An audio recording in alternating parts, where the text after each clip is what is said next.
Halloween, everyone! In today's video, I'm going to be showing you a 3D mummy where the mummy's eyes and mouth are sculpted on the nail, and then all of the strips of material are sculpted separately and then put on top, which makes it actually, I think, easier than trying to sculpt all of those strips right on the nail because you're not chasing them around the nail and potentially messing up what you've already sculpted.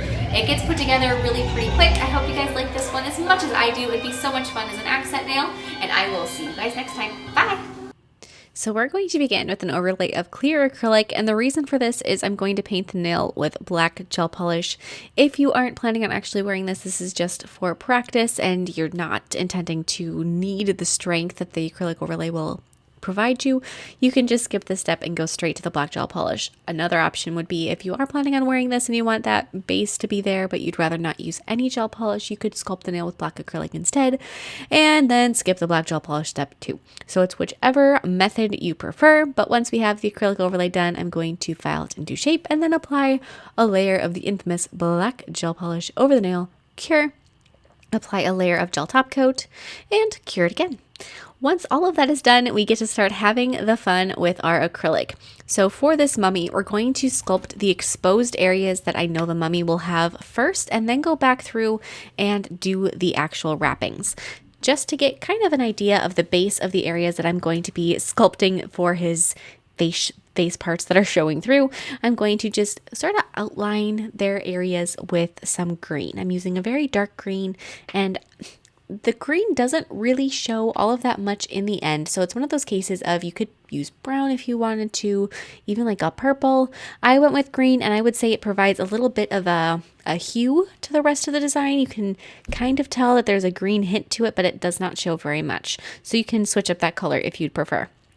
Going in with some white, I'm going to be sculpting the eyeballs, just the two circles. They do not need to be the same size. They could be if you want them to be, but you can have some fun with it. There's a very cutesy element to this particular mummy style. It's not realistic. It isn't like a gruesome, gross type of a mummy. Speaking of which, if you are looking for other mummy designs, I have done them several times in the past, and I even have some that I think are really cool. One of my favorites is actually a mummy in a coffin, in like a sarcophagus type coffin, and it is so cool. So if you are into mummies, I would highly recommend that one, and I can put all those links below. Otherwise, once we go back to this particular design, we've got the eyeballs sculpted in. I'm going to take some gray acrylic and begin sculpting the rest of these facial features. So I'm going to really build things up. I want it to be extra 3D, extra crazy. So I'm going to give him some nice eyelids, carving in sort of a personality into the eyelids, giving them like a squinty look, like he's staring at you. The way I think of it is a very disgruntled mummy, obviously, that's irritated that you woke him up from his eternal slumber. We're going to sculpt in just a little bit of a nose. Think skull style, no cartilage or anything, just the nasal cavity shape. Add a little bit of that gray here and there, covering most of that green base.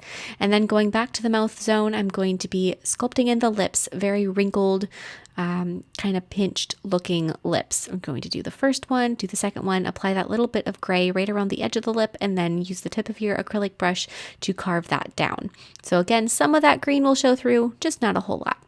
After I have that, I've got a little bit of black showing through in the middle of the mouth. I'm going to be adding the teeth, and I'm going to sculpt individual teeth. And the very end of this design, the only bit of the background color that is going to show is going to be that area around the teeth. So if you wanted to, and just, I probably won't recommend this just in case it shows through anywhere else, but you could just paint the area around the mouth with black gel polish. Personally, that seems like extra work than just painting the whole nail, but that would be an option if you wanted to. I'm going to finish sculpting in all of those little tiny teeth, doing one at a time. The gel top coat, actually, the slipperiness of it helps in sculpting these little teeth because it provides a little bit of a surface to press the tooth on so that you can kind of chase it around a little easier. If there's anything else you feel like you need to add, I did a little bit of shading with some brown acrylic, just a little bit of a dark wash over here and there to bring some of that tone to it. You can, otherwise you don't have to. You can just, with the colors especially in this design, there are so many options that you can play around with. Once all of that is done, this is the part that really makes him go from looking like a weird floaty face to mummy in no time flat. We're going to be sculpting the wrappings. So begin on a nail form backing. Don't use white acrylic, use an off-white, either a light gray, or I would recommend a cream color. We're going to be doing each individual piece of the wrapping. I'm going to start out by sculpting the ones that are going to be basically going down the length of the nail down the side. When you're doing this, I would recommend using a nice acrylic you enjoy working with. You're going to be doing a lot of this, sculpting it on the side, picking up and wrapping it. So make sure that you're using one that doesn't crack, that just has a nice, smooth, creamy consistency. If you don't have a color that does that, that's a color, you don't have the right kind of a cream color, you can always use white acrylic and then paint it later, and that would be just fine. But if you do happen to have a nice cream color, that is great. Otherwise, for me, what I always do, since I have never found a cream color like this that is pre-made from a store that I particularly love, I mix mine. So mine is a combination of my favorite white acrylic with a little bit of brown, a little bit of yellow, maybe some orange. Every time I mix it, it turns out slightly different, but it is just a mix of mostly white and brown acrylic, and just a little bit. It doesn't take much to tint that white. And I pre-mix it about, once every couple months. And then I'm going to keep making these wrappings on your mummy. They don't need to be straight or even the same width or length or anything. You can give them some variety. I gave that one a little bit of a rip. You can do that by just pressing your brush into the side of it at one point. Have fun with this. Like I said before, this is the step where your guy goes from looking like a floating face with really no direction to a mummy in very little time.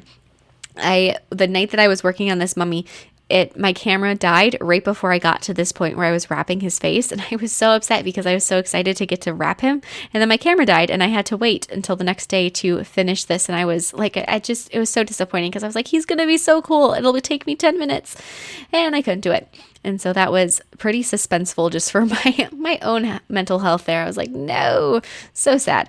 Once you have your mummy completely wrapped and basically just the areas you want exposed are exposed and everything else has this layer of wrapping on it, use a darker shade of brown acrylic and add a wash over it. Dirty your wrappings a little bit. They don't need to have that pristine appearance. They should look worn, old, dirty, all of that great stuff. You can add the final details then with acrylic paint. It doesn't take too much. He's looking pretty fantastic as it is. Things I would recommend adding, just if you're going to do bare bones, is make sure he's got an iris and a pupil. Other than that, if you want to do a little bit of outlining like I am, you certainly can. Not necessary. This is an above and beyond type of detail adding here.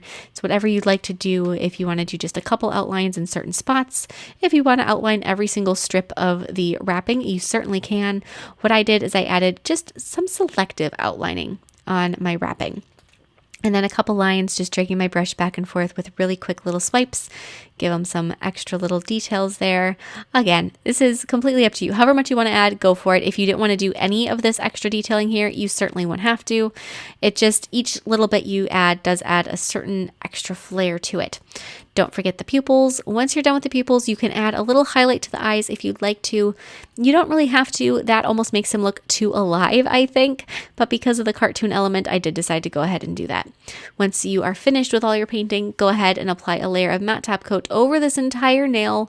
And then he is all done. He looks so cool. He's actually pretty quick to make, and I hope you found that it was easier than it looks. It is so much fun. If you guys do decide to make a recreation, please take me on Facebook or Instagram. I would love to see it, and I will see you all next time. Bye.